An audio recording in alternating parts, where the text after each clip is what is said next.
नमस्कार, TM24 channel में स्वागत है आपका। आज हम ऐसे सब्जेक्ट पर चर्चा करेंगे जो शायद अभी अछूता है, लेकिन आगामी समय में इसकी चर्चाएं होंगी क्योंकि ये भविष्य की दुनिया है, खासकर भारत जैसे मुल्क के लिए। चलिए कोविड से ही शुरू करते हैं। कोविड-19 के बारे में आरंभ से कहा जा रहा था कि ये वायरस दुनिया को चीन ने अपनी जैविक युद्ध क्षमताओं के बारे में अपडेट करने के लिए वुहान शहर की लैब में तैयार किया है। चीन लाख इनकार करे, लेकिन भारत, अमेरिका सहित दुनिया के बड़े मुल्क इस तथ्य पर सहमत हैं और इस बारे में सबूत भी जुटा रहे हैं। इस नई दुनिया का एक और रूप भारत के जम्मू शहर में ड्रोन हमले के रूप में सामने आया है। अभी पिछले दिनों भारत में जम्मू एयरफोर्स से एक निरंतर ड्रोन की मौजूदगी और हमले में युद्ध के एक नए खतरे के बारे में परिचित करा दिया है। प्रधानमंत्री नरेंद्र मोदी युद्ध के ऐसे विभिन्न रूपों के बारे में परिचय करा चुके हैं, पहले ही उन्होंने कहा है, लेकिन यह कहना होगा कि भारत जैसे मुल्क अमेरिका, इजराइल जैसे मुल्कों के मुकाबले युद्ध के आधुनिक स्वरूप का मुकाबला करने के लिए तत्पर नहीं है। कहने को हम साइबर युद्ध से बचाव की क्षमता बना रहे हैं, लेकिन पिछले 1.5 साल में कोविड हमले सहित जो कुछ घटा, अब हमें भी बचाव के लिए अपनी क्षमता बढ़ानी होगी।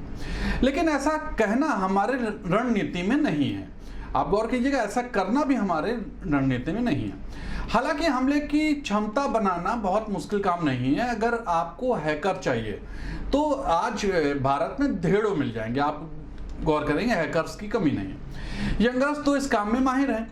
भारत में युद्ध नीति बनाने वालों को अच्छे से पता है कि उनके पास अब कोई दूसरा रास्ता नहीं है।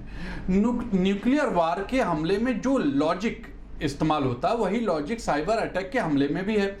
दूसरा मुल्क तभी साइबर वार से हिचकिचाएगा जब उसे लगेगा कि आप भी हमला कर सकते हैं। गौर कीजिएगा, यह वैसी बात नहीं है कि बंदूक अमेरिका और राफेल इजराइल से, फ्रांस से खरीद लिए। यह साइबर सिक्योरिटी को कोऑर्डिनेशन का मामला है। एक रणनीति पॉलिसी बनानी पड़ेगी। अगर आपको लगता है कि चीन के साथ सीमा पर जो लड़ाई चल रही है वही असल लड़ाई है, तो जान लीजिए कि ड्रैगन ऐसे कभी हमला नहीं करता। वह दूसरे मुल्क की कमजोरी पर हमला करता है। हमने जब दिखा दिया कि हम भी बॉर्डर पर खड़े हो सकते हैं, तो वहां पर क्यों लड़ाई करेगा? वह हमारी कमजोरी को ढूंढेगा और हमला करेगा। और साइबर डिफेंस हमले में हम कमजोर हैं।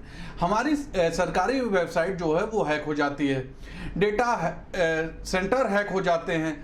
मुकव्वल तरीके से जांच होनी चाहिए। एजेंसी को असल वजहों तक पहुंचना चाहिए। देखा जाए तो सुरक्षा हमले का करीब 1/3 दस्ता जम्मू में डाले हुए। आप देख सकते हैं जम्मू कश्मीर में हमारी जितनी सुरक्षा बल हैं उनका 1/3 पूरा जम्मू कश्मीर में। बावजूद ड्रोन हमले जो हो रहे हैं, ड्रोन से हमले हो रहे हैं, इतनी बड़ी हिमाकत साइबर टेक्निक से हो रही है। अब हमें सुरक्षा एजेंसियों को कतई अंदाजा नहीं था कि आसमान से कोई ऐसी चीज टपक पड़ेगी जिससे खलबली मच जाएगी। ड्रोन ने अटैक जम्मू और एयरफोर्स स्टेशन के टेक्निकल एरिया में किया। सोचिए वाली बात है कि कहां किया? टेक्निकल एरिया में किया, जो असंभव होता है। कुछ मिनटों के अंतराल में ड्रोन ने एक नहीं बल्कि 2 धमाके किए। उसके दूसरे दिन भी इसी एरिया में 2 और ड्रोन जो हैं वो मंडराते हुए दिख गए। ड्रोन के बारे में आपको अब मैं बता दूं, ड्रोन एक ऐसी वस्तु है जो छोटा हेलीकॉप्टर की तरह होती है और जो आसमान में उड़ती है। आजकल वो कॉमन सी चीज हो गई, वो कैमरे में भी लग जाता है और उड़ता है और कॉमन है।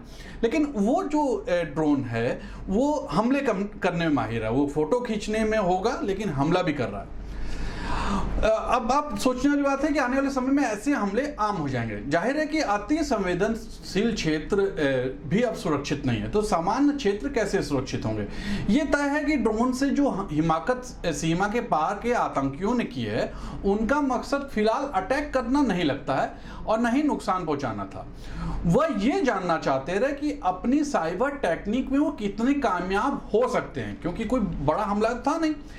सही सलामत ड्रोन भारतीय क्षेत्र में प्रवेश कर पाएगा या कोई परेशानी होगी? ड्रोन से उन्हें इतना पता चल गया कि वो आगे साइबर हमले करने में कामयाब हो सकते हैं। इसलिए हमें अभी से सतर्क होना होगा। नई किस्म के अपराध का तोड़ समय रहते खोजना होगा। ड्रोन हमले ने न सिर्फ सेना और तमाम सुरक्षा बलों की भी चिंताएं बढ़ा दी हैं, बल्कि केंद्र सरकार को भी सोचने पर मजबूर कर दिया। अब हमें युद्ध के इस नए तरीकों से में भी निपुण होना होगा और आगे इसके लिए काम करना होगा। अभी तक इतना ही। नमस्कार। आज फिर आपके सामने इस मुद्दे को लेकर उपस्थित हुए और कल फिर एक नया मुद्दा लेकर उपस्थित होंगे। तब तक के लिए नमस्कार।